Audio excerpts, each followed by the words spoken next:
Hello, Virgo. So we are going to go ahead and get started. I have prayed over the cards, shuffled them, asked that each of you receives at least one message. Again, this is for a large audience, so not all messages are necessarily going to resonate with you.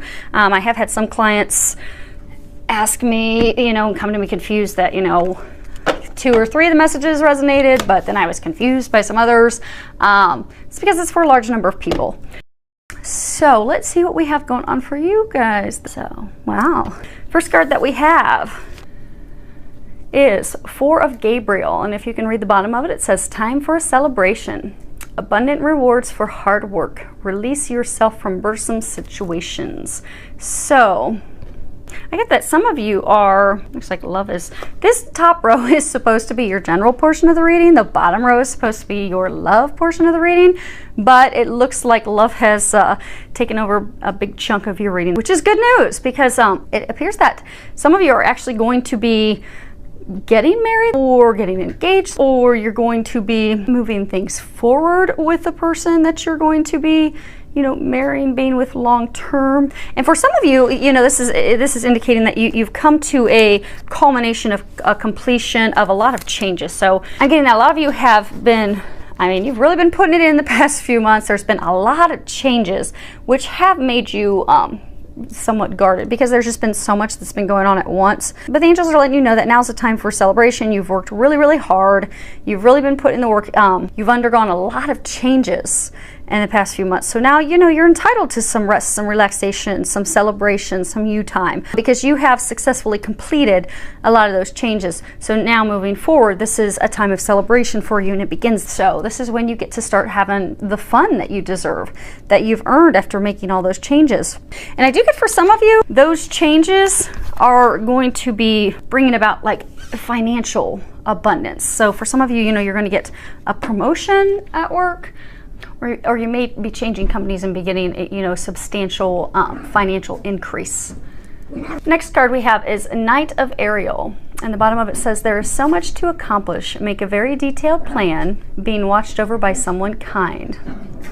It's funny, how they were just talking about finances, how some of you are going to get more pay. If you look, the angel that she's kneeling down, she's actually in a treasure chest of coins. So again, they're commending you on all the great work that you've done, and they're reminding you to, because I get a sense that some of you, you've been really struggling because there's been a lot of changes at one time, and it's been really overwhelming, and it's just kind of stalled your activity, stalled even your momentum to want to move forward. So I guess for some of you, it's not even just been changes in one area. So it's been, changes at work, on top of changes in your love life, changing partners, ending things with one partner, potentially beginning new things with another partner. Or for some of you, it's, you've been having things go on with like a soulmate connection that's been off and on for so long. And it's just all these changes at once, the back and forth, the off and on. It's just really worn you out. And for some of you, it's almost made you want to give up, or it's made you very guarded and defensive. But they're commending you on a job well done. You're there. They're wanting you to renew your action now, to get out of that stalled space and start moving forward. He's on the horse, and he's looking to the future. So yeah, they're encouraging you to get that motivation again. They're saying a number of you, it's really stalled out because it's been a very trying time going through all these changes, but you're reaching the light at the end of the tunnel now. So they're wanting to, so this is to let you know you are at the end of that. You are completing that. So now it is time for you to have renewed action because your dreams are coming true. You are starting to have the financial abundance. You're also starting to have the abundance in love.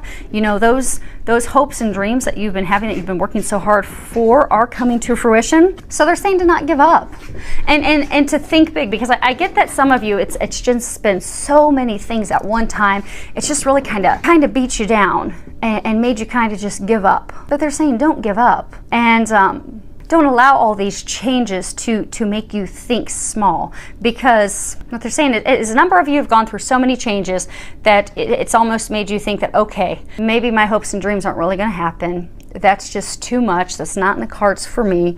But it is. They've had to break away things and change things in order to open up the path for those dreams to come in. So they're encouraging you to start thinking big again. because you've got things, you've got blessings, you've got things to celebrate.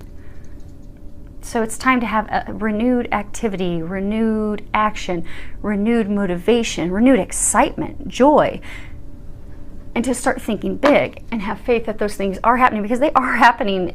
Now, for those things to turn around, the next card we have is from Archangel Michael's deck, and it's guarded and protected. And if you can read the bottom, there's a prayer that says, "Thank you for protecting my loved ones and me, ensuring that we're safe and that all of our needs are met.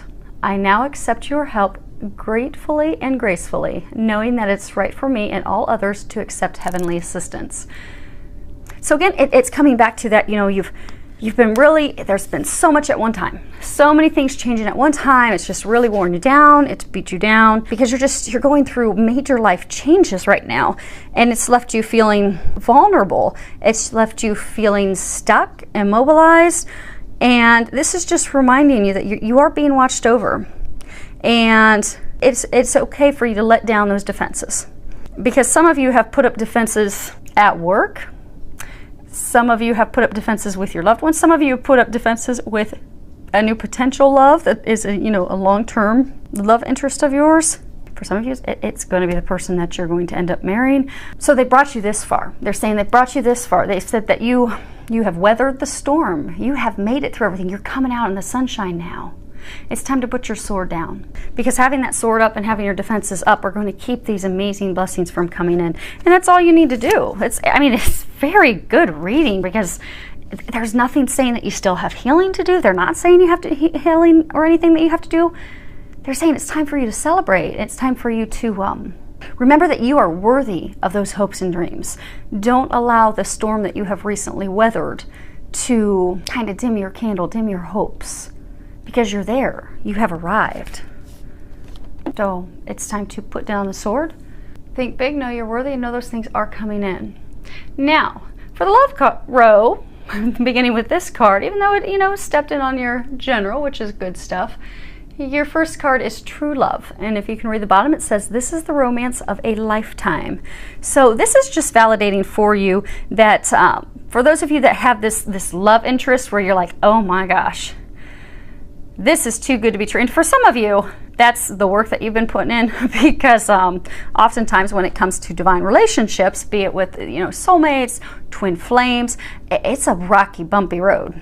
It is not a path for the lighthearted. I mean, you really have to put it in, which would make sense why you're all guarded and protected right now. You've got your defenses up, but they're letting you know that this is a meant to be love. It is the love of a lifetime. It is the love that storybooks and movies are made out of. It may not have felt like it. So for those of you that have been in the bumpy road with someone, it may not have felt like it the past months or even years, but your dreams are coming true. They are. This is a fortunate, abundant time for you. And it's a time for you to start letting love in, because your dreams are coming true. Now, for some of you, they are saying that you have just recently met someone and you feel that instant connection and draw to them, but because you're guarded and defensive because of things that have happened and hurt you in the past, you're hesitant to let this person in. So they're wanting you to know that give it a chance. Listen to your heart. Your heart's drawing you to that person for a reason. You're attracted and drawn to them for a reason. Trust it. Go with it. You see on this card, you've got the little cherub standing over his shoulder. This connection, it's watched over by the divine. So you don't have anything to worry about. Let your worries go. Have faith. Trust. Because you've got those butterflies, you've got those feelings, you've got that connection, that magnetic attraction for that person for a reason. It's a sign from above that, yes, that's your bright, flashing neon arrow saying, that's the one. That's the one. Keep walking toward them, because they're your happily ever after. Don't be afraid. There's all your blessings, your abundance right there. Keep moving forward. And if you read the bottom of this card, it says you attract romantic love by enjoying the moment fully. So they're saying for some of you, okay, for those of you in a relationship where you've had the turbulent times for a while, it's affected your marriage, it's affected your relationship, and it's negatively affected it. And because of all the stressors, and they're saying for a lot of you, it wasn't even stressors related to your lover. It was external stressors, but then it affected the connection with your lover, and it caused a lot of conflict. and hostilities and arguments. So they're encouraging you to let down those defenses, bring that spark back. And the best way to do that is to find joy in things of life again. Go and enjoy time together. Take a walk in the park. Take time to smell the flowers, smell the roses. Have a picnic in the park. Go spend some time together to put the attention and focus on each other again, admiring and appreciating each other's beauty and what you value in each other. The things that brought you together. Sparking that love back. Because they're saying with just a little bit of effort, you'll light your relationship on fire again. And it's not going to take much effort. Literally, it could be having a picnic in a park with just the two of you. And you'll light that flame and it'll be sizzling and you'll be having fireworks everywhere. So they're encouraging you to do that, because I'm getting a sense there's a number of you that have been going through that, and you just don't even know how to improve things with your loved one, with your husband, your wife, your long-term partner. Again, just kind of giving up after all the frustrations. They're saying don't give up. This isn't something to give up on, and it's not hard for you to fix. It's really not. Now, for some of you that are single, haven't yet met the dream boat of yours yet, you will. But what they're saying is that for some of you that are single, you've had a lot of changes in life. A lot of things are shifting in life to prepare you for that love of a life. And I get for some of you, you know, you're getting the promotion at work, you've got the financial abundance flowing in, but you're really just frustrated because you're like, okay, where's my happily ever after? Where's my dream boat? Where's she at? Where's he at? When, you know, is this ever going to happen? But based off of the laws of attraction, because you're so focused on trying to find that person, and energetically you're coming from a place of lack. So when you're thinking and wondering all the time, am I going to meet them? Am I not going to meet them? You know, you're scouring singles web pages. I get for some of you, you know, you're constantly going to like social engagements and even like bars and outings that you don't want to even go to in hopes of meeting someone. So they're encouraging you to shift your focus, because when it's meant to be, it will happen. You don't need to force it. So they're saying shift your focus from seeking someone, from looking, hunting, finding someone. Turn your focus on having fun. Just you enjoying life. Go do activities that you enjoy. You know, if you like to play tennis, join a tennis club. Join a meetup group. If you like to play euchre, if you like to go do community activities, join a meetup group. Go do things that you like. Go do things you enjoy. Because when you go do that, it's going to raise your vibration. It's going to put you into a happier, joyful place. And even your body language. You ever notice, if you're ever around someone and we've all had that friend that, she's, single, she doesn't want to be in a relationship, but men just flock to her. But it's because, if you look at it, it's because she's just enjoying life. She doesn't care. She doesn't want to meet anyone, but she's loving life. And that joy radiates from her, and that's what draws and attracts them to her. Like bees to a flower. It's like she's honey.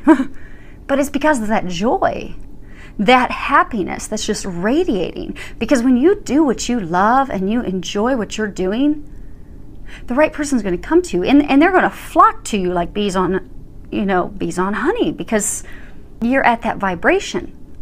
Versus if you're at a place where you're straining and you're trying so hard to find someone, it's coming from a place of lack, and then it pulls your joy out of you. So that joy and happiness, because you're so upset and you're fretting and you're trying so hard, that you're not radiating that joy and bliss. So you're not attracting them as you should.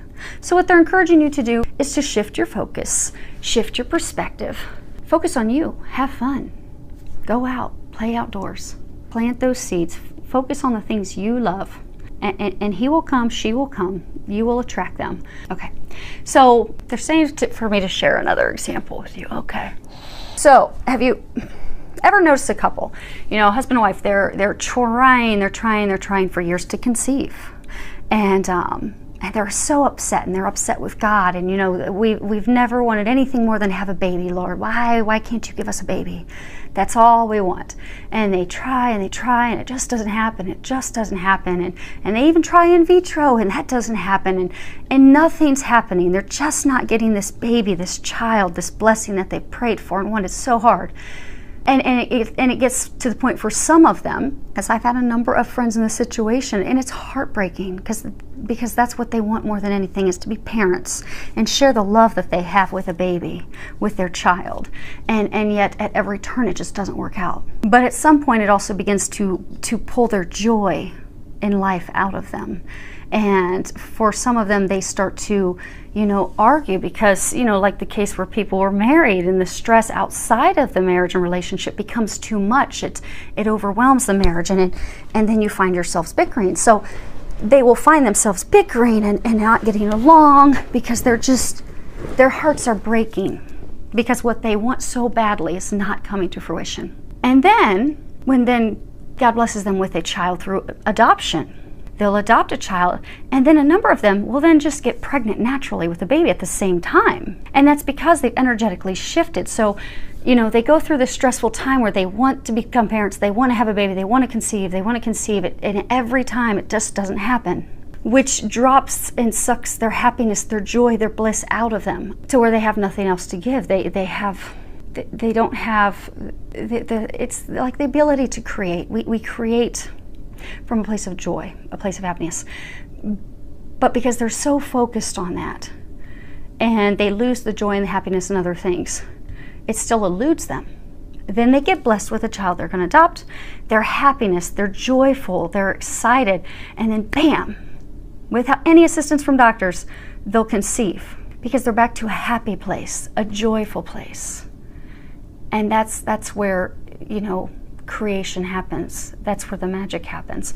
So that's just an example for you that when you come from a place of joy, when you're happy and you're enjoying life and things as they are and with what you have, that's when you open up yourself to blessings. And in this instance, for those of you that are looking for someone to share your life with, that's when you're going to open yourself up to that, and you will attract them like bees to honey.